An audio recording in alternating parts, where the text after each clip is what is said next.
যেই ঘটনাটি জামাতের সাথে ঘটেছে, ইটস এ মিরাকল। আমি মিরাকল এই কারণে বললাম, অথবা যারা এই ঘটনাটি ঘটাচ্ছেন তারা যথেষ্ট ক্ষমতালোভী। সব জল্পনা কল্পনার অবসান ঘটিয়ে জামাত চরমনায় এনসিপি সমঝোতা প্রায় চূড়ান্ত। বিএনপির পরাজয় নিশ্চিত।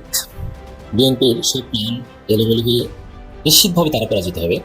আরে বেটা, তোর যদি সাহস থাকে যে বাংলাদেশে ফিরে আয়, আমরা একটু দেখি। আরে বেটা, তোর যদি সাহস থাকে বাংলাদেশে ফিরে আয়, আমরা একটু দেখি। জি আপা, তারেক রহমান বাংলাদেশে ফিরে এসেছেন। আপনি কোথায় আপা? আপনি কোথায়? তারেক রহমান বাংলাদেশে ফেরত এসেছেন। আপনি দেখতে চান তাকে? তিনি এসেছেন। পুরো বাংলাদেশ আজ হেমুলেমের বাসিওয়ালার মতো তারেক রহমানকে এক নজর দেখার জন্য ছুটে এসেছে। আপা, আপনি কোথায়? জামাত আজকে এত জনপ্রিয় হইলো, তার পিছনে জামাতের নেতাদের জীবন দেওয়ার মূল্য আছে। মীর কাসেম আলী দেশের বাইরে ছিলেন, উনি দেশে ফিরে আসছিলেন মামলা হওয়ার পরে।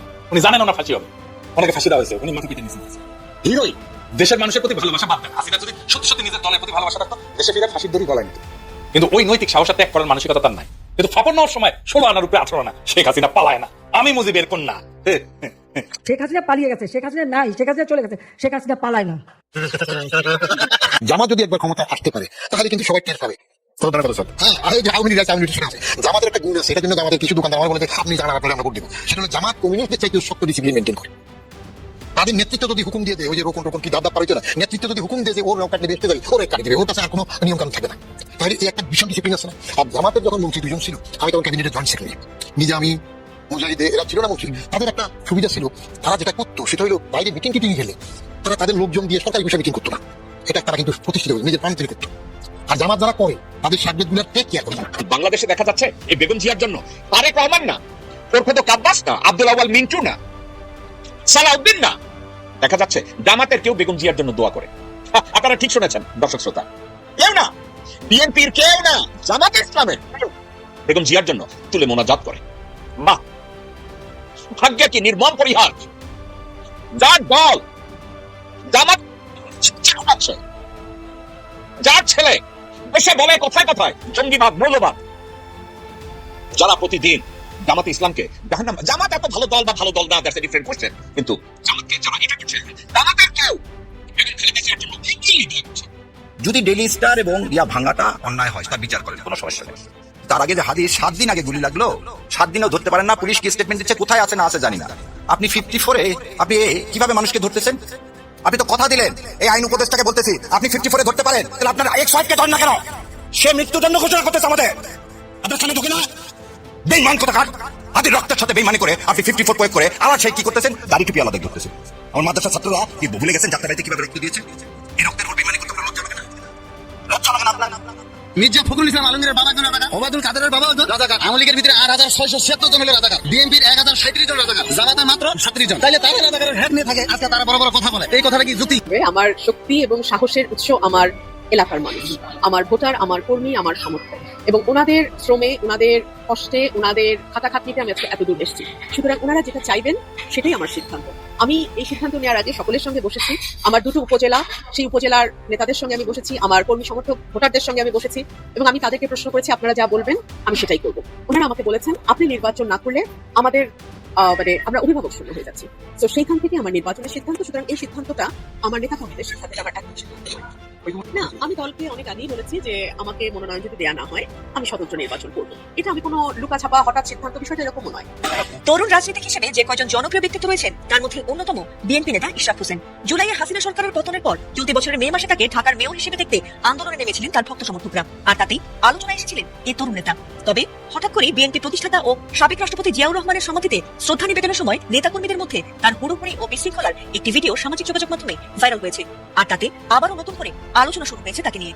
তবে এবার সেই ঘটনা নিয়ে ব্যাখ্যা দিয়েছেন ইশরাক হোসেন। শেষ পর্যন্ত দিল্লির সব দাদাগিরি এসে ঠেকেছে ওয়াশিংটনের দরজায়। মোদি যতই শক্ত নেতা সেজে থাকুন, হাসিনার ভাগ্য লিখবে না দিল্লি, লিখবে এবার আমেরিকা। আর সেই ইশারা এলেই ভারতের বিশেষ আশ্রয় ভেঙে পড়বে দাসের ঘরের মতো। হাসিনা ফিরবে, কারণ অন্য কোনো জায়গা থেকে তারা বাটে পাচ্ছেন না, সিট পাবেন না, সেই জন্য হয়তো এই সিদ্ধান্ত নিয়েছেন। কেন এই কথাগুলো বলছি? জামাতের নর্মাল সাপোর্টার আর জামাতের মধ্যে একজন বীর মুক্তিযোদ্ধা যখন কানেক্টেড হয়, বাংলাদেশের মানুষ জামাতকে একাংশ যারাই সমালোচনা করে বা বিভিন্ন ইস্যুতে জামাত যেখানে আটকে যায়, সেটা কোথায়? 1971 পরবর্তী জামাতের প্রত্যেকটা কর্মকাণ্ডই এদেশের মানুষের কাছে মানে মোটামুটি একটা পজিটিভ ভাইব তৈরি করছে। কিন্তু 71 ইস্যুতে যে জামাত এখনো কনফ্লিক্টেড, সেই বীর মুক্তিযোদ্ধারা যখন জামাতের মধ্যে যোগ দিচ্ছেন, এটার ন্যারেটিভটা আপনি বুঝতে পারছেন যে জামাতের জনপ্রিয়তা আজকে কোন লেভেলে উঠছে, অথবা জামাত মুক্তিযোদ্ধাদেরকে কিভাবে কম্প্রোমাইজ করেছেন। আলোচনাটা শুরু হয়েছিল মেজর আখতারুজ্জামানকে দিয়ে। মেজর অবসরপ্রাপ্ত আখতারুজ্জামান বিএনপিতে দীর্ঘদিন তিনি চেষ্টা করছেন, নমিনেশন পাইতে পান্টান নাই, তো দিন শেষে চিন্তা করছে কোনো না কোনো দলের সাথে তো থাকতে হবে। দিন শেষে তিনি জামাতে যোগ দিয়েছিলেন। ওখানেই শেষ নয়, আলোচনার দ্বিতীয় অংশ হচ্ছে যখন আমরা দেখছি যে জামাতে গতকালকে যোগ দিয়েছেন বীর মুক্তিযোদ্ধা রফিকুল ইসলাম। 1971 মুক্তিযুদ্ধ জামাত ইসলাম যেখানে কনফ্লিক্টেড, সেখানে কেন আজকের দিনে এসে হঠাৎ করে এরকম মুক্তিযোদ্ধা শুধু না বীর মুক্তিযোদ্ধা তারা জামাতের পক্ষে যোগ দিচ্ছেন? প্রকৃতি কি জামাতকে সহযোগিতা করছে? জামাতকে আসলে ক্ষমতায় চলে যাবে? মানে অনেক সময় থাকে না যে সাবটেক্সট গুলো আপনার পক্ষে কাজ করে, অনেকটা এরকমই মনে হচ্ছে। কিশোরগঞ্জের ভৈরবে একজন বীর মুক্তিযোদ্ধা মোহাম্মদ রফিকুল ইসলাম গতকালকে আনুষ্ঠানিকভাবে তিনি বাংলাদেশ জামাত ইসলামীতে যোগদান করেছেন। গতকাল বিকেলে ঢাকার মগবাজারে জামাত ইসলামীর কেন্দ্রীয় কার্যালয়ে দলটির আমির ডাক্তার শফিকুর রহমানের হাতে ফুল দিয়ে তিনি জামাত ইসলামে যোগদান করেন। এই সময় জামাতের সহযোগী সদস্য ফরমও তিনি পূরণ করেন। আর তিনি আগে কে ছিলেন? বিএনপির সাবেক এই নেতা।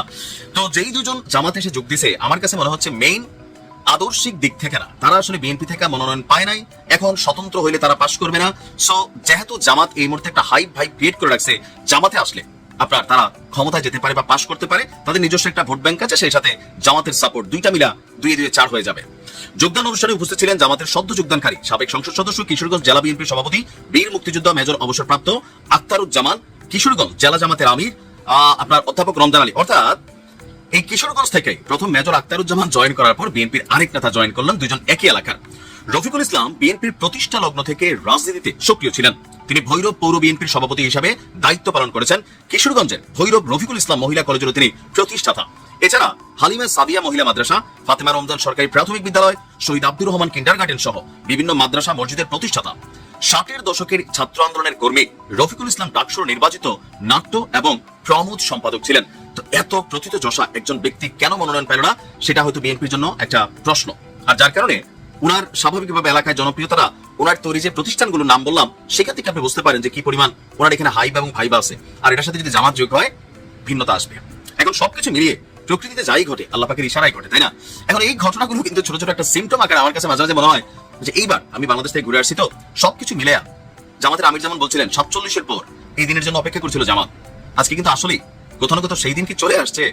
বিএনপির নেতাকর্মীরা সাবধান হন, মানুষকে ভালোবাসতে হবে, মানুষের কাছ থেকে ভালোবেসে অন্তর জয় করতে হবে। নির্বাচন কিন্তু খুবই হার্ড এন্ড সোল হবে। ভালো থাকুন, আসসালামু আলাইকুম।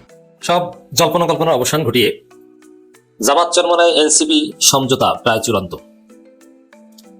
বিএনপির পরাজয় নিশ্চিত। বিএনপির সেই প্ল্যান এলোমেলোকে নিশ্চিতভাবে তারা পরাজিত হবে।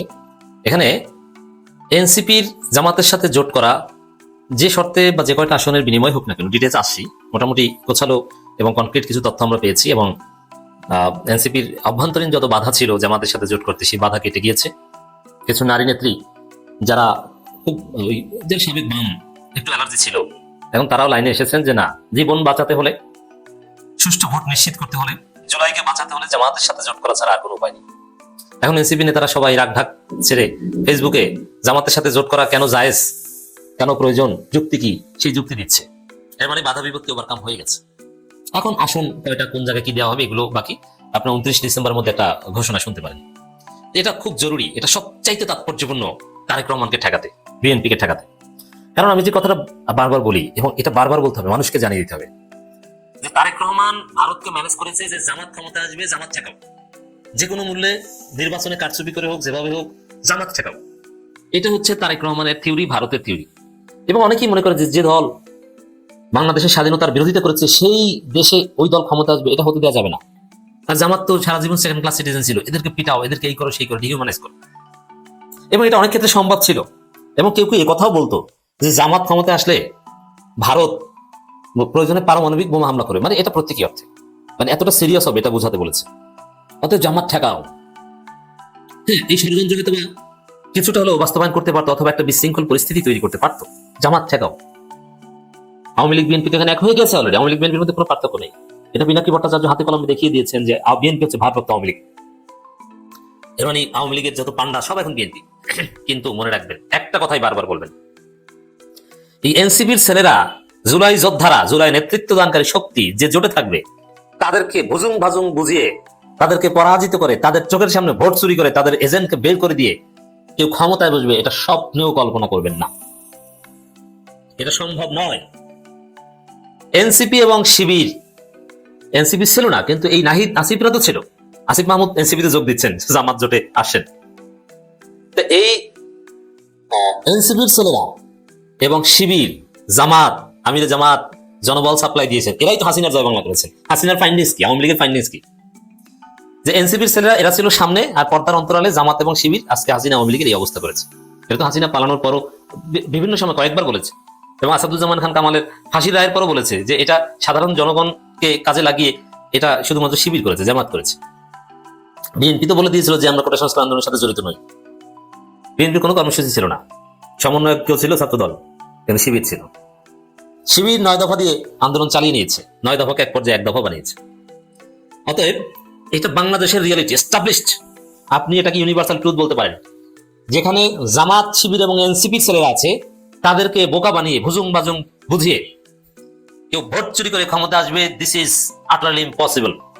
এটা দুনিয়ায় অসম্ভব। জনমনে সন্দেহ একটাই, যখন আমরা কথা বলি মানুষের সাথে, যে জামাতের জনপ্রিয়তা এই মুহূর্তে সবচেয়ে বেশি, সব ঠিক আছে, কিন্তু ডিপ স্টেট, প্রশাসন, নির্বাচন কমিশন, ইউনিট সরকারের একাংশ, তারা তারেক রহমানকে নিয়ে যে লুতুপুতু শুরু করেছে, এরা তো বিএনপিকে ক্ষমতা এনে দিবে। এই বিশ্বাসটা মানুষের মধ্যে আবার ঢুকে গেছে যে প্রশাসন ষড়যন্ত্র করে আবার বিএনপিকে ক্ষমতা এনে দিবে। জনগণ জামাতের পক্ষে তাতে লাভ হবে না, ক্ষমতায় বিএনপি আসবে অনেকের মধ্যে, কিন্তু না, এনসিপি জামাতের সাথে আসলে এসে গেছে প্রায়। এই ধারণা প্রতিষ্ঠিত হবে এবং এটা প্রতিষ্ঠিত করেন যে এনসিপি এবং জামাত শিবিরকে বোকা বানানো, বুজুং বাজুং বানানো, বোঝানো সম্ভব নয়। তাদের চোখের সামনে কোনো ডিপ স্টেট কিচ্ছু করতে পারবে না। সাপোজ সেনাবাহিনী জিতিয়ে দিবে, এটা কখন না, সেনাবাহিনী কখনোই জিতিয়ে দিবে না, সেনাবাহিনী নিরপেক্ষ ভূমিকা পালন করবে। ডিজিএফআই জিতিয়ে দিবে, ডিজিএফআই কিন্তু সেনাবাহিনী না। ডিজিএফআই এর যে কচুকাদের হেডকোয়ার্টার, একটা ইটও অবশিষ্ট থাকবে না, বাংলাদেশের জনগণ খুলে আনবে।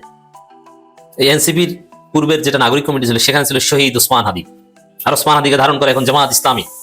তাহলে আপনি চিন্তা করেন, এই জামাত, এনসিপি, শিবিরকে ভুল বুঝিয়ে ভোট চুরি করে কেউ ক্ষমতা আসবে, এটা বাংলার মাটিতে কায়েম হবে না। এখন এনসিপি জামাত জোট দেখে তারেক রহমান আবার লন্ডনে ফিরে যান কিনা এই সন্দেহ হয় আমার। তারেক রহমান তো এসেছেন ইউনূসের সাথে একটা সমঝোতা করতে, কিন্তু যদি দেখেন যে এনসিপি জামাত এক হয়ে গেছে, তখন আর কোনো সমঝোতা করে কেউ টিকতে পারবে না। পিঠের চামড়া থাকবে নাকি উল্টাপাল্টা করতে গেলে, ভয় তারেক রহমান লন্ডনে চলে যান কিনা। এখন পিঠের চামড়া বলতে ইউনূস সরকারের কথা বলছে, কারণ ইউনূস সরকার যদি উল্টাপাল্টা কিছু করে, তারেক রহমানের সাথে কোনো চুক্তি করে, তাকে ক্ষমতা এনে দিবে, ইউনূস সরকারের চামড়া থাকবে না। এনসিপির ছেলেরা আর শিবির মিলে পিটাবে। বুঝতে পারছেন এই জোটের মাহাত্ম্য কি? জামাত এনসিপি 29 ডিসেম্বরের মধ্যে আসন সমঝোতা, 30 আসনে খসড়া তালিকায় আলোচনা যারা, এর মানে জোট ফাইনাল, জোট হবে, এই বিষয়ে কোনো ইখতিলাফ এখন আর নেই। তবে 30 আসন কোন আসনে কাকে দেওয়া হবে কি, এগুলো নিয়ে ফাইনালাইজ করছে। আর এটা কি শুধু জামাত এনসিপি না, আমরা এখানে ইনসাফ করবো, জামাত চরমনে, আগে জামাত চরমনে, তারপর এনসিপি। কারণ আজকে জামাতের যে এই জনপ্রিয়তা উত্থান, এই যে মহা ঐক্য, এটার মূল ভিত্তি জামাত এবং চরমনাই এবং পীর সাহেব চরমনের অসামান্য অবদান, এটাকে একটু ছোট করা যাবে না। দেন এনসিপি তো শুক্রে 48 ঘন্টা তারা জামাতের সাথে আসতে রাজি হয়েছে, আর জামাত চরমনাই আদর্শিক কারণে তারা এক হয়েছে অনেক আগে।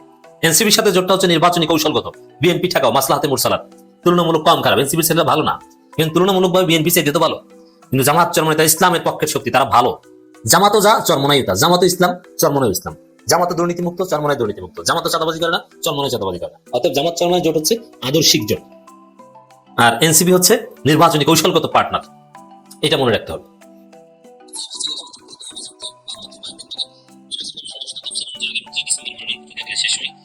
এর মধ্যে রাজনৈতিক দলগুলোর নির্বাচনী জোট, আসন সমঝোতা সহ প্রয়োজনীয় সব প্রস্তুতি সম্পন্ন করতে জোর তৎপরতা চালাচ্ছে, যদি সময় আরো পরে পাওয়া যাবে, কারণ মনোনয়নপত্র প্রত্যাহারের শেষ দিন, এই সময়ের মধ্যেও আরো অনেক মেকানিজম করা যাবে। যাই হোক দর্শক, পরিস্থিতি ভালোর দিকে যাচ্ছে। তারেক রহমান লন্ডন ফিরে যায় কিনা আমরা সেই দিকে নজর রাখবো, যেতে পারেন, সম্ভাবনা আছে। কোথায় এখন তিনি? আসেন আমরা আমাদের আপার একটু কথা শুনে আসি, তারপর আপনাদেরকে আমরা অনেকগুলো চমৎকার তথ্য জানাবো আজকের ভিডিওতে। বাংলাদেশে ফিরায় আমরা একটু দেখি। আরে বেটা, তোর যদি সাহস থাকে তো বাংলাদেশে ফিরায় আমরা একটু দেখি। আরে বেটা, তোর যদি সাহস থাকে তো বাংলাদেশে ফিরায় আমরা একটু দেখি। আরে বেটা, তোর যদি সাহস থাকে বাংলাদেশে ফিরে আয়, আমরা একটু দেখি। জি আপা, তারেক রহমান বাংলাদেশে ফিরে এসেছেন। আপনি কোথায় আপা? আপনি কোথায়? তারেক রহমান বাংলাদেশে ফেরত এসেছেন, আপনি দেখতে চান তাকে, তিনি এসেছেন। পুরো বাংলাদেশ আজ হেমুলেনের বাঁশিওয়ালার মতো তারেক রহমানকে এক নজর দেখার জন্য ছুটে এসেছে। আপা, আপনি কোথায়? আপা আমরা আপনাকে খুঁজছি আপা। শেখ হাসিনার এই বক্তব্য থেকে রাজনীতিতে কয়েকটি মেসেজ আছে, ভালো করে খেয়াল করবেন। এক, আপনি যখন ক্ষমতায় বসবেন আপনি কাউকে তুচ্ছ তাচ্ছিল্য করবেন না, অহংকার প্রদর্শন করবেন না, কারণ আল্লাহ রাব্বুল আলামিন বলেছে অহংকার হলো আল্লাহর গায়ের চাদর। এই আল্লাহর গায়ের চাদর কেউ শক্তি ক্ষমতার জন্য নিজের গায়ে জড়াবেন না। এখানে বিএনপির জন্য মেসেজ আছে, এখানে আওয়ামী লীগের জন্য মেসেজ আছে। শেখ হাসিনা টানা 15.5 বছর ক্ষমতায় থেকে তিনি ভেবেছিলেন তিনি নমরুদ কিংবা ফেরাউন হয়ে যাবেন, তিনি কখনো ক্ষমতা হারাবেন না। পুরো রাষ্ট্রযন্ত্র তার কথায় উঠবে, তার কথায় বসবে, তার কথায় ঘুমাবে, তার কথায় ঘুম থেকে জাগবে। তিনি হাতের ইশারায় যা চাইতেন তাই হতো। তিনি আদালতকে বলতেন হয়ে যাও, হয়ে যেত। তিনি আদালতকে বলতেন অমুককে ফাঁসি দাও, ফাঁসি হয়ে যেত। তিনি বিদ্যালয়কে বলতেন অমুককে তুলে দাও, তুলে নিত। তিনি র্যাবকে বলতেন অমুককে ক্রস ফায়ার দাও, ক্রস ফায়ার হয়ে যেত। তিনি অমুককে বলতেন জঙ্গি বানাও, জঙ্গি হয়ে যেত। তিনি যাকে চাইতেন যেভাবে চাইতেন সেভাবে বাংলাদেশে হতো। গত 15 থেকে 15.5 বছর শেখ হাসিনা যা চেয়েছে বাংলাদেশে তাই হয়েছে। তাই প্রতিটা মানুষ, সাংবাদিক, শিক্ষক, পুলিশ, র্যাব, বিজিবি, সেনাবাহিনী, রাষ্ট্রের প্রত্যেকটি পেশাজীবীরা শুধু শেখ হাসিনাকে জি হুজুর করতেন আর পায়ে তেল মাখতেন। শেখ হাসিনা এমন বাংলাদেশে চেয়েছিলেন, সেই বাংলাদেশে তিনি গড়েছিলেন। এমন একটি অবস্থা তৈরি হয়েছিল বাংলাদেশে যে কেউ ভাবেনি শেখ হাসিনা বিদায় নেবে, কেউ ভাবতেই পারেনি। যে কারণে সব রাজনৈতিক দলের ব্যক্তিরা আস্তে আস্তে আওয়ামী লীগ সেজে গেছে। শেখ মুজিবের ছবিটি বাথরুম থেকে বঙ্গভবন পর্যন্ত ঝোলানো হয়ে গেছে। যে লোক বিএনপি করে সেই লোক নিজের পিঠ বাঁচাতে আওয়ামী লীগ সেজে গেছে। একই পরিবারে একদল আওয়ামী লীগ, একদল বিএনপি হয়ে গেছে পিঠ বাঁচাবার জন্য, যে বিএনপি আসলে ওরা বাঁচাবে, আওয়ামী লীগ আসলে ওরা বাঁচাবে। আর বেগম জিয়াকে, বাংলাদেশের একজন গর্বিত নারীকে, যিনি বাংলাদেশকে আজ এই অবস্থায় এনেছিলেন, একটা সুন্দর স্বনির্ভর বাংলাদেশ বানিয়েছিলেন, সেই নারীকে বিনা অপরাধে জেলে ঢুকিয়েছেন। তাকে স্লো পয়জনিং করে মৃত্যুর দিকে টেনে নিয়ে গেলেন। আর বাংলাদেশের আলেম সমাজকে বিনা অপরাধে ফাঁসির কাস্তে ঝোলালেন। হাজার হাজার নিরাপরাধ মানুষকে মারলেন শেখ হাসিনা তার ক্ষমতার দম্ভে। তিনি যে ক্ষমতার দম্ভ দেখিয়ে বললেন আরে বেটা দেশে আয়, এই যে হুমকিটা দিলেন, আজকে তিনি কোথায়? যারা আল্লাহকে বিশ্বাস করেন, যারা আল্লাহর পরিকল্পনাকে বিশ্বাস করেন, যারা অতীত বর্তমান ভবিষ্যতের মধ্যে আল্লাহর ক্ষমতাকে বিশ্বাস করেন, আল্লাহর ইশারাকে বিশ্বাস করেন, আজকে দৃষ্টি তাদের জন্য। যারা সারাদিন গণমাধ্যমে দেখেছেন তারেক রহমানের আগমন উপলক্ষে আজকে সারা দেশে কি ঘটছে, তারা বুঝতে পেরেছেন আজ থেকে 17 বছর আগে তারেক রহমান মুচলেখা দিয়ে এই দেশ ছেড়েছিলেন। তিনি আজ থেকে 17 বছর আগে ব্যথায় যন্ত্রণাতে কুকড়াতে কুজো হয়ে এই দেশ ছেড়েছিলেন। ফসল যন্ত্রণা কাতর চেহারা আপনাদের মনে আছে? আমি জানি না আছে কিনা, কিন্তু আজ থেকে 17 বছর আগে তারেক রহমান জানতেন না তিনি বিরোচিত সংবর্ধনা নিয়ে বাংলাদেশের 18 কোটি মানুষের হৃদয়ে একজন প্রধান, কি বলবো, মধ্যমণি হয়ে সবচেয়ে আলোকিত মুখ হয়ে তিনি দেশে ফিরবেন। আজকে তিনি ফিরেছেন। অর্থাৎ 17 বছর আগের এই স্ক্রিপ্টটি আল্লাহ গোপন রেখেছিলেন। আজকে পুরো বাংলাদেশ না, পুরো পৃথিবী দেখেছে তারেক রহমানের বিরোচিত সংবর্ধনা। আজকে ঢাকার মানুষ দলে দলে তাকে দেখার জন্য রাস্তায় দাঁড়িয়েছিল। এই কনকনে শীতের মধ্যে মানুষ এতটুকু শীতে কাতর হয়নি শুধু প্রিয় নেতাকে এক নজর দেখার জন্য। তারেক রহমানের সামনে এখন চ্যালেঞ্জ কি, যে শেখ হাসিনা ক্ষমতার দম্ভে কাউকে মানুষ মনে করেনি, নিজেকে স্রষ্টার পর্যায়ে নিয়ে গেছে। তারেক রহমানকে এখন মানুষ হতে হবে। তার নেতারা এখন তাকে তেল দেবে, প্রশাসন তাকে তেল দেবে, রাষ্ট্রযন্ত্র তাকে তেল দেবে, তাকে তারেক রহমান থেকে এখন আবার শেখ হাসিনা বানাবার চেষ্টা করবে। খুব মন দিয়ে কথাগুলো শুনবেন। তারেক রহমান লন্ডনে ছিলেন একজন সাধারণ মানুষ, নিজে গাড়ি ড্রাইভ করতেন। খুব ছোট্ট একটা উদাহরণ দিয়ে বলি, আমরা কিংস্টনে একটি প্রাইভেট জোনে বসেছিলাম। তারেক রহমান, আমি, যুক্তরাজ্য বিএনপির সেক্রেটারি, আমাদের বর্তমান যিনি প্রেসের দায়িত্ব পেয়েছেন আমাদের শিবলি ভাই, সাংবাদিক শিবলি ভাই, আমরা সব একটা ফোরামে বসেছিলাম। খুব স্পেশাল কিছু ব্যক্তিরা বসেছিলাম। তো সেই প্রোগ্রামটি মোটামুটি তারেক রহমান এবং আমার মধ্যেই, আর বাকিরা ছিলেন, কিন্তু আমাকে কিছু কাজ দিয়েছিলেন, সেই কাজগুলো ফিলিস্তিনি আলোচনা চলছিল। এর মধ্যে জাইমা রহমানের একটা ফোন আসে তারেক রহমানের ফোনে। আমি ঠিক তার পাশে বসা, আমরা দুজন পাশাপাশি বসা, সামনে একটা ল্যাপটপ, আমরা কথা বলছিলাম, বাকিরা গোল হয়ে বসেছিলেন। তো আমি যেন তারেক রহমানের পাশে, একদম পাশে বসেছিলাম, আমি তার মোবাইল স্ক্রিনে দেখছিলাম কার কল এসছে। এরপর তিনি আমাদেরকে বললেন তোমরা চা খাও, আমি ঠিক 20 থেকে 25 মিনিটের মধ্যে ফিরে আসছি। তো তারেক রহমানের গাড়ি তখন ড্রাইভ করতেন বর্তমান যিনি এখন তার পিএস হিসাবে আছেন আব্দুর রহমান সানি ভাই। তিনি করলেন কি, আমাদেরকে ওই কিংস্টনের রুমটিতে হোটেল শুটে বসিয়ে রেখে তিনি আমাদের থেকে 25 মিনিট বা 20 মিনিট সময় চেয়ে বেরিয়ে গেলেন। আমার একটু কৌতূহল ছিল। তো আমার সঙ্গে ছিল আশিক ভাই, আপনারা সবাই আশিক ভাইকে চেনেন, আমাদের সাবেক প্রধানমন্ত্রী শেখ খালেদা জিয়ার এপিএস ছিলেন। আশিক ভাই আমাকে বললেন, মাহবুব বসে থাকবি, চল একটু বের হই। তারেক রহমান যখন বেরিয়ে গেলেন, আমি আর আশিক ভাই বেরিয়ে এসছি। আমার সঙ্গে ছিলেন যুক্তরাজ্য বিএনপির মিডিয়া সেলের অন্যতম একজন তাজউদ্দিন ভাই। তো তাজউদ্দিন ভাই আমাকে বললেন, চলো আমরা একটু বের হয়ে আসি। মানে রুম থেকে বের হয়ে গিয়ে দেখি তারেক রহমান নিজে তার গাড়িটি ড্রাইভ করে চলে গেলেন, সানি ভাইকে নিয়ে গেলেন না। তার মানে পরবর্তী যখন তিনি ফিরে আসলেন প্রায় আধা ঘন্টা আবার কাছাকাছি সময়ের মধ্যে, আমি তাকে জিজ্ঞাসা করলাম, ভাই আপনি কোথায় গেলেন? মানে আমার কৌতূহল থেকে জিজ্ঞাসা করলাম। তো তিনি আমাকে যেটা আস্তে আস্তে বললেন, জাইমাকে ভার্সিটি থেকে বাসায় আনতে গেলেন তিনি। অর্থাৎ তারেক রহমান তার কন্যাকে যখন আনতে গেলেন তখন ড্রাইভারকে সাথে নিলেন না, অর্থাৎ সানি ভাইকে নিলেন না, তিনি নিজে গেলেন ড্রাইভ করে, এবং তিনি তার মেয়েকে ভার্সিটি থেকে নিয়ে আবার বাসায় দিয়ে আবার আমাদের সেই কিংস্টনের যেখানে আমরা বসছিলাম সেখানে এসছেন। তার মানে হলো তারেক রহমান খুব সাধারণ একজন মানুষ। জিয়াউর রহমান যখন ছিলেন প্রেসিডেন্ট, তারেক রহমান এবং কোকো ভাই তারা স্কুলে যেতেন সাইকেল চালিয়ে। এই গল্পগুলো তারেক রহমানের মুখ থেকে শুনেছি। সাইকেলের চেইন পড়ে গেলে দুই ভাই, এক ভাই ধরে রাখতো, আরেক ভাই চেইন লাগাতো। এই চেইন লাগাতে গিয়ে তাদের হাতে কালি লেগে যেত, সেই সাদা শার্টেও কালি লিখে যেত। একজন প্রেসিডেন্টের ছেলে, সেনাপ্রধানের ছেলে ছিলেন তারেক রহমান এবং কোকো। কতটা সৎ জীবন যাপন করেছেন, নিজের চোখে দেখা একটা গল্প আপনাদের বললাম। তো সেই তারেক রহমান যুক্তরাজ্য থেকে বাংলাদেশে পা রেখেছেন। তার দলের দায়িত্ব হবে এখন তাকে ধ্বংস করে দেয়া। তার দল তাকে বিজয় করবে না, এটা বাংলাদেশের রাজনীতির সবচেয়ে খারাপ দিক। কিন্তু তারেক রহমান 17 বছর যুক্তরাজ্যে থেকে, মানে সবচেয়ে বড় রুল অফ ল এর রাষ্ট্র থেকে, আইনের শাসন, সেখানে তিনি দেখেছেন প্রেসিডেন্টরা কেমন ছিল, প্রধানমন্ত্রীরা কেমন, আইন প্রেমীরা কেমন, তাদের সাদামাটা জীবন সব তিনি দেখেছেন। আমি বিশ্বাস করি তারেক রহমান তার চোখে দেখা সেই অভিজ্ঞতাকে বাংলাদেশ এখন বাস্তবায়ন করবেন।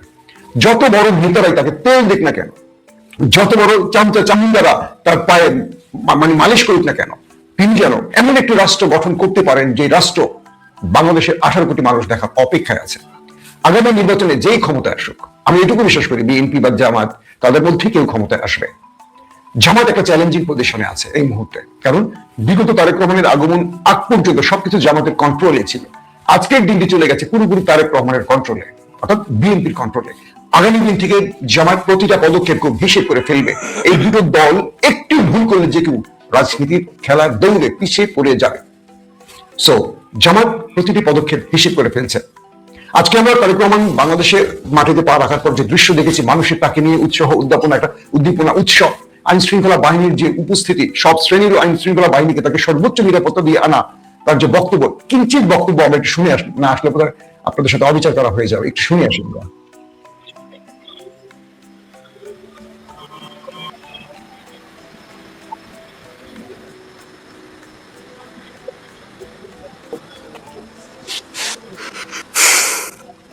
সকলে প্রতিজ্ঞাবদ্ধ হই, তাহলে আমরা এই লক্ষ কোটি মানুষের সেই প্রত্যাশাগুলো পূরণ করতে পারি ইনশাআল্লাহ। প্রিয় ভাই বোনেরা, 71 সালে আমাদের শহীদরা নিজের জীবন উৎসর্গ করেছিলেন এইরকম একটি বাংলাদেশ গঠনের জন্য। বিগত 15 বছর স্বৈরাচারের বিরুদ্ধে শত শত হাজারো গুম খুনের শিকার হয়েছে শুধু রাজনৈতিক দলের সদস্য নয়, নিরীহ মানুষের প্রতিবাদ করতে গিয়ে অত্যাচার নির্যাতনের শিকার হয়েছে, জীবন দিয়েছে।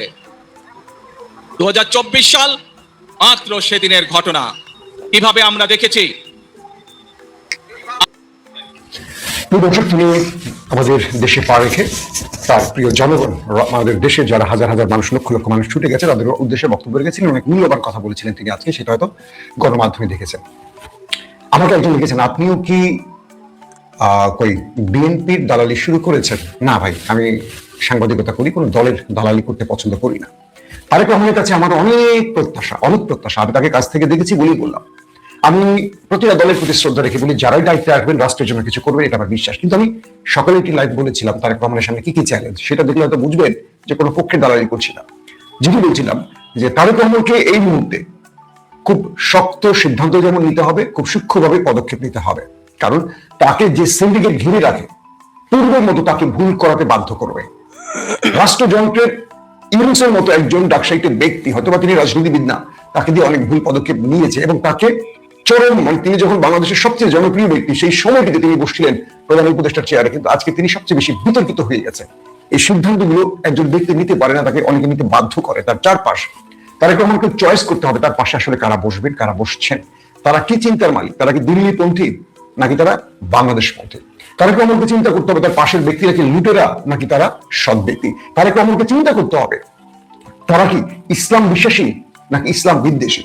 এই তিনটা ইস্যু তার জন্য খুব গুরুত্বপূর্ণ, কারণ এই দেশে 90% মুসলমানের দেশে তারেক রহমানের রাজনীতি টিকে থাকবে দুটো ভিত্তির উপর। এক, সেই ব্যক্তিটা অবশ্যই ইসলাম বিদ্বেষী হতে পারবে না। দুই, সেই ব্যক্তিটা অবশ্যই দিল্লিপন্থী হতে পারবে না, কারণ 24-এর বিপ্লবের পর পুরো জাতি জেনে গেছে দিল্লি না ঢাকা স্লোগানের মর্ম কথা। অতএব তারেক রহমানকে যারা এখন পরামর্শ দেবেন তাদের পরামর্শগুলো তারেক রহমানকে আজকের বাংলাদেশের প্রেক্ষাপটে অনেক ভেবে চিন্তে নিতে হবে। জামাতের জন্য চ্যালেঞ্জটি খুব শক্ত নয়, কারণ জামাত ইতিমধ্যে যে কার্ডগুলো বাংলাদেশের রাজনীতিতে খেলেছে খুব দুর্দান্ত কার্ড খেলেছে।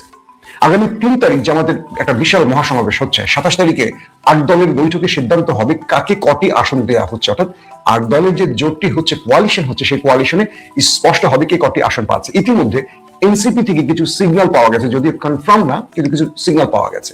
এনসিপি কে জামাত মোটামুটি একটা আসন দিতে যাচ্ছে, যেটা বিএনপি দিচ্ছে না বলেই এনসিপি বিএনপি কে ছেড়ে জামাতে যেতে পারে, এমনটি শোনা যাচ্ছে। তবে এই সিদ্ধান্তটি চূড়ান্ত হবে তারেক রহমানের সাথে এনসিপির বৈঠকের পর।